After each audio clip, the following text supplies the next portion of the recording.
Hi, everyone. Thanks for joining us again. This is our cyber insurance webinar series. I am Lonnie Huffer, Senior Product Marketing Manager with Trend Micro, and I have with me, as always, James Ingram, Cybersecurity Risk Engineer with Arch Insurance UK. And today we're going to be talking about pre-breach services. So I'm not sure if those of you watching today are familiar with pre-breach services, so I'm going to define those really quick for you. A pre-breach service refers to any proactive measures or services implemented by an organization to identify, assess, and mitigate potential security threats before they lead to a security breach. These services typically include risk assessments, vulnerability scanning, pen testing, security training, tabletop exercises, security posture evaluations, and more. You could always ask your broker about those or reach out to a breach coach and they can help you figure out which one of those types of tests is going to be best for your organization. The primary goal of a pre-breach service is to enhance the organization's security posture and readiness to defend against cyber threats, ultimately reducing the likelihood and impact of a successful breach. So now, James, we laid out pre-breach services. Is there anything that you want to add to what I just said to the audience from an insurance carrier's perspective about pre-breach services? So I think the first thing is that in the insurance industry in general it's still coming around to the idea that cyber is a service industry. It's not a product-based industry. So most other lines of insurance, they deliver their policy, they deliver their product. The insured puts it in the cupboard and then forgets about it until there's a need for it. Cyber industry, the IT industry in general, doesn't work like that. It works on a continuous interaction basis and a service basis, and that's the way most CISOs, most companies want to see their products work. And cyber insurance is coming around to that now. So they've only just, I spent the last few years really started to focus on pre-breach services. Okay. So I would still say it's in its infancy. There's still so much more work the insurance industry can do, but it is getting better. And the first thing I would say to all of your clients is talk to your broker about what services are going to be available to the policy. Some of them might not be that obvious, and make sure you take advantage of them because they can be quite good. On that, you've got your broker who might have services that they offer as part of going with them. But at the same time, your primary carrier, who is essentially your main insurer on your policy, will also offer pre-breach services. Now, a good carrier will offer pre-breach services in a way that are going to supplement and better your system. So they're not going to offer you things that you probably already got, because they probably wouldn't have underwritten your insurance if you didn't already have those kind of core capabilities. Whereas they want to offer you supplemental things that are going to make you that little bit better, plug those very small holes you have, or just help you progress and keep up with the latest trends. Each carrier is different. So when you're talking to your broker, discuss with them about the different options, because necessarily you might just always go for price. This policy is cheaper, but maybe a slight increase would offer you a huge amount more in terms of pre-breach services.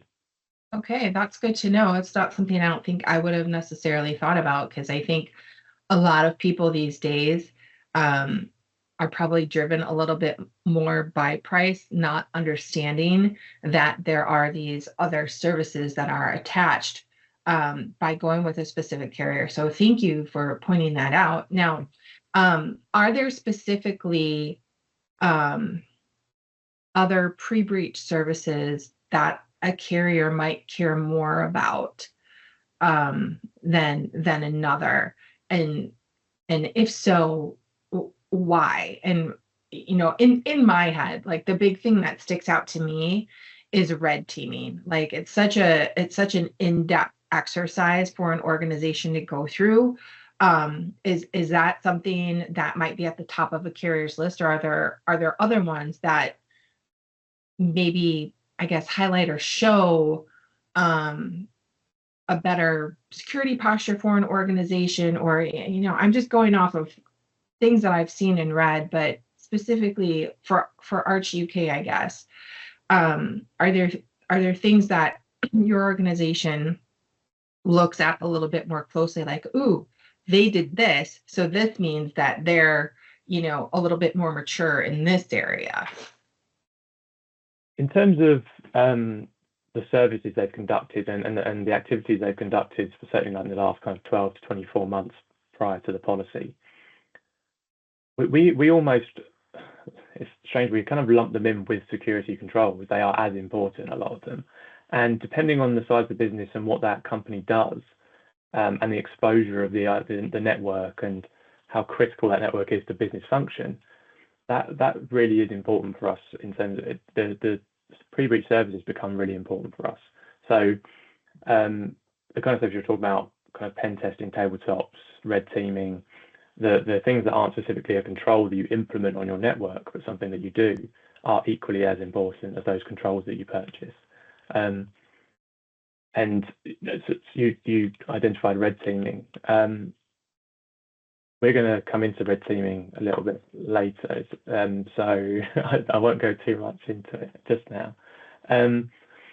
But so they are seen on equal footing. Missing out, not having, say, a pen test would be a big red mark against that application. Oh, okay. For example. Okay, so let's talk about that really quick. So on the actual insurance application, and I know they vary by carrier, are there questions that ask if they've done any type of pre-breach service? Oh, there is. Okay. All of them, pretty much all of them that I've seen, will ask about pen testing, tabletops, and any other kind of any other scenario-based activities they've conducted on the network, because we can see that they have something implemented. That's one thing, but how well tested is it? It's about having, it's like having a great football team, right? And if you provide them with no practice before that first game of the season, they're probably going to be useless. Whereas, what would you guys call it in America? Pre-season, we call them like friendlies. It's almost like pre-season games. It's trying to work out, hone those systems to a point where they are ready for that day one being when they actually experience an attack. Okay, perfect. So let's go into our next question. And this is where I think maybe some people or clients might be confused by the difference in these, but pen testing versus red teaming or tabletop exercises. Do insurance carriers see a difference between these three services, and is one effectively better than another? They are all different, but they overlap quite heavily as well. In certainly the red teaming and pen testing does. And I think in general, pen testing is seen as a basic. So is tabletops. I'll come into tabletops. But pen testing is seen as a fundamental. You really should have had a pen test in the last 12 months. We particularly like to see pen tests conducted by a third party. Now, there will be a couple of big companies potentially listening to this, and they've got a dedicated pen test team that are hugely, they've got great expertise and they're ready to go with it. But that's great, but because you're only focusing on your own network all the time, there is potential for skills fade, and kind of you get object focused on your own environment and you miss out on some of the other experience that third parties might have of going through lots of different environments. So it's always good to try and get a third party involved. At the same time, we almost like to see them rotated as well. So it's not the same third party every year. So if you can use a different one every year, there's potential that someone might catch something that another one didn't.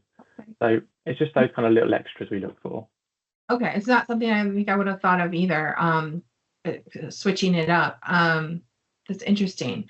So when it comes to, and I just want to go back to something you said earlier, you talked about services that insurance carriers offer. And so pen testing, for example, might be something that's included if you choose to get a policy with a specific carrier. Is that correct?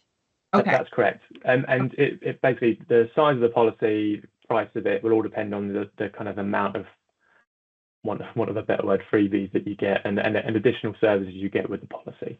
But that certainly that, or maybe it might just be a bursary or money towards it, or heavily discounted rates. Those kind of things would all come with it. Okay, so all important things for everybody watching this today to understand. James, I don't know if you know this. I know I definitely don't know this, but if someone were to do a pen test and pay for it, what's the average cost of a pen test? If you don't know. That's a proper how long is a piece of string question. Is very difficult to answer because it will depend on the scope you give them and the amount of time they're going to spend. It's not, they normally bill by the hour and the amount of days they're going to spend on it. But they could run anywhere between kind of 20 and 40,000 for a full proper pen test. Now there'll be pen test companies listening to this going, "No, we can do it cheaper." I'm sure there are, but it really does depend on the scope. Okay. It's things like, do you want people on site? Do you want people physically on site, so they can help you with your defense while you're doing it? It depends on what it is you're doing. Are you doing a more of a red team scenario, which we'll come into, or are you doing or you're just doing a purely external internet-facing black box pen test? Okay, very good. That's very interesting to me because it's not something that I think I would have thought about. I know some of my colleagues that probably don't know that either. So thank you for sharing that with me today. I think that's very insightful, and hopefully for those of you watching can take some of that advice in mind as you're looking at renewing your policy or procuring a policy for the first time, or looking at adding some of these services to your portfolio to make sure your environment is as secure as possible. So let's hop on to number 3 here. So at Trend, we offer red teaming and purple teaming services. For those of you on the call, you have to be a Trend customer to get purple teaming. But in terms of risk resiliency and showing advanced cybersecurity maturity, how do most insurers perceive services like this? I know red teaming is very kind of like in-depth. There's a lot of work that goes into it. What is the benefit to the customer that you all see? And are there multiple benefits by conducting a service like this? I have my opinions, but I want to hear opinions on this. I think for us, the first and foremost, from an insurer's perspective, when we see red teaming, it's because it feels like if this is your minimum standard to hit your insurance, requirements, red teaming's above it. Red team's above and beyond. So straight away, that allows us to think not only is that environment been tested beyond just a simple pen test, but at the same time it shows the border on side because they've obviously paid for it, that the CISO's absolutely on it, that the engineers are really focused on cyber security. So kind of all of that, the perception thing is really important. Okay. But on top of what it actually does, it's an incredibly useful tool. It allows the testing to be done in a very focused way, and to be able to say that this element of my network is critical, or this scenario is what I'm particularly worried about. I want you to go away and try and attack this system from this perspective as covertly as possible. Sometimes pen tests are a bit of a sledgehammer, and it doesn't matter what alert is going off, they're just going to crack on. Not always, but sometimes. Whereas a red team is going to try and be as avoid detection as much as possible. And the idea then is afterwards, not only are you then finding these weaknesses, you can then go and sit down with your SOC and your blue teams and look at what alerting triggered on their side and say, all right, well, nothing triggered here, and then you can hone that area as well. So you're finding weaknesses in your systems, but then you're also honing your defense at the same time. And obviously then you can start looking at blue teaming and purple teaming, which is kind of where everything's been conducted at the same time. Again, it does the same thing, but you've got kind of got this cat and mouse game being played out at the same time. I would say if you have the ability to be able to do it and you have this at your fingertips, like with Trend, you should try and take it up if you have the resources. Okay, so from your perspective, if you see a customer come in with that red teaming exercise, or they've somewhere notated on their application or have said something to their broker, do you as the organization that's going to underwrite the policy do you require like proof to like that it was done? Does the customer receive any type of like discount because they've kind of taken that extra step? Like, what's the benefit to the customer outside of understanding you have these other vulnerabilities going on in your environment that you didn't know about? But when we look at it from the insurance side of the equation and the people that are procuring that policy, is there a benefit to saying, hey, broker carrier, I've done this red teaming exercise, and how does that, I have a better security posture in your eyes, I believe. So what does that translate to for me? Absolutely. I think it really depends on the size of the account, and that if the carriers are having conversations with the client directly, then absolutely they'll go into detail about what the red team, what the scope was, what Okay. was conducted, maybe even the findings, obviously without going into too much detail because some of that's sensitive. But on the underwriting side, yes, in general, I can't talk for all carriers and all outfits. Everyone underwrites differently, but certainly from an Arch perspective, we take that into account, and then those additional factors are then put into discounting and loading factors for our pricing. So seeing a red team, for example, with a scope for the critical systems that we want to see protected, brilliant. That'll become a discounting factor for us. So you will get you'll end up with a discounting on your policy. Okay. We would have quoted. You just said critical systems. What do you guys see as critical systems? I'm just throwing this in there. And I think for us, critical systems are anything critical to business function, so revenue generating. So okay. If we see, or at the same time, data protection, so anything that stores quantities of protected data, sensitive data, that's a critical system for us. Anything where we can see a large loss coming from, that's for us is our critical systems. Got it. Okay, awesome. All right, did everybody get that and understand that? Red teaming shows improved cybersecurity maturity, right? Right? Did I say it right? Absolutely, absolutely. And definitely, if you are already doing these types of exercises and you haven't actually mentioned this to your broker or carrier, make sure you do so either at the time of procuring your policy or at renewal time. I think it'll definitely improve the policy that you get along with what you might be paying for that policy. So please take that into account. All right, last question. I know we've talked about this in previous sessions, but how do lawyers or breach coaches actually fit into this equation with the types of pre-breach services that they offer? I know you said some carriers will offer services, but then how does this other component kind of feed into all of this? Is it tandem, or are they offering services on top of what carriers might provide with a policy? Like, just how do they fit in? So in general, most policies, most carriers will assign breach coaches, incident response managers to a client. So they'll say that here's your policy, and they might just give you one, or they might give you multiple, depending on how their policy works. And these will be lawyers that are assigned to you who are experts in cyber, who have dealt with countless major incidents on the cyberspace.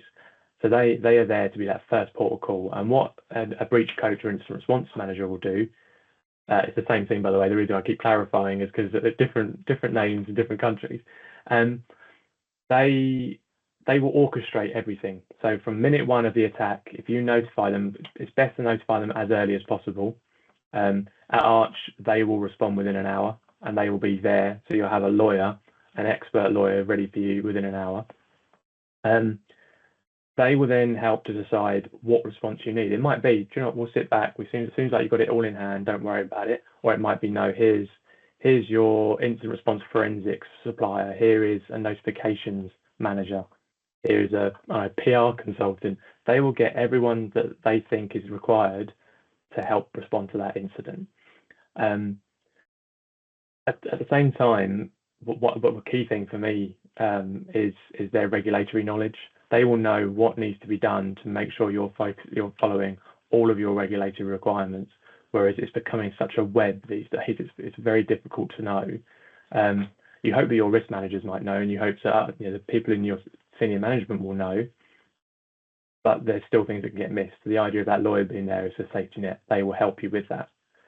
So going to pre-breach services with these guys, because of their experience and expertise, they are brilliant at helping you deal with planning for response. That's where their expertise lies. So they can help you run tabletops. They can help you develop your incident response plans. They can test them. They can assess them for you, help you rewrite them.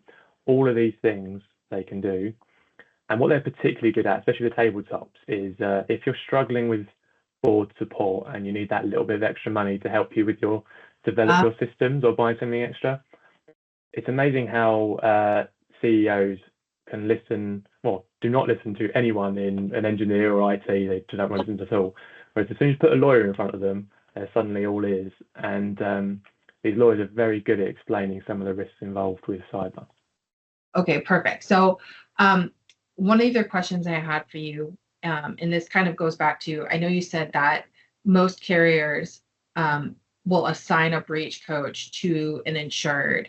And my question to you is, if an insured already has a breach coach that they like and that they're using, like as you said, that's helping them, craft their incident response plans or helping them run through those tabletop exercises, can they add their breach coach to their insurance policy?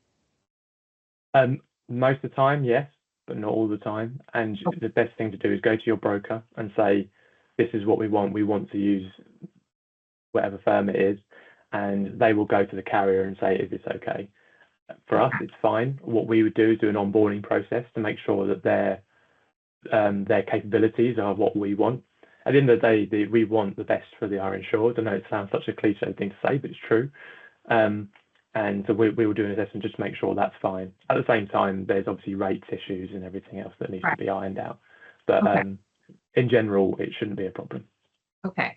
And just to clarify, if someone chooses to go that route and add their breach coach to their insurance policy, does that need to be when the policy is first issued, or can they do it along the length of the policy at any point? My advice would be to do it at the start of the policy, because what a carrier can do, not always, but can, is give that incident response manager breach coach a level of authority to crack on without talking to the carrier first. And if the carrier is aware of that breach coach, they've had a conversation, they've set boundaries, set guide rails, say, within the policy framework, this is what you can do. It gives the incident response manager some leeway, especially those first kind of 4 hours, everything's going bang and it's midnight on a Saturday, they can just crack on. Whereas if they then got to try and contact the carrier first to say, the claims team, say, oh, can we do this? Can we assign these people? That could be a bit of a problem and just slow things down. So James, thank you so much for joining me today. Is there anything else that you want to leave with our audience before we say goodbye about pre-breach services or any key takeaways? And in my mind, it's check those pre-breach services that your carrier offers. Ask the broker to list them out for you. Just don't go by price. If that's what you're going by, you might be missing out on some really valuable services that another potential carrier might be offering for, a few more dollars, if you will. And then if you are running those types of tests that we talked about today, and you're not sharing that information with your carrier or broker, you could be missing out on additional discounts on your policy premiums, as well as just getting a better handle on your environment. And as James said as well, if you're running those types of tests, switch it up every year, find a different vendor. Again, that's something that I necessarily didn't think about. But James makes a really good point that, by using different vendors, you can, basically double check is what I'll say.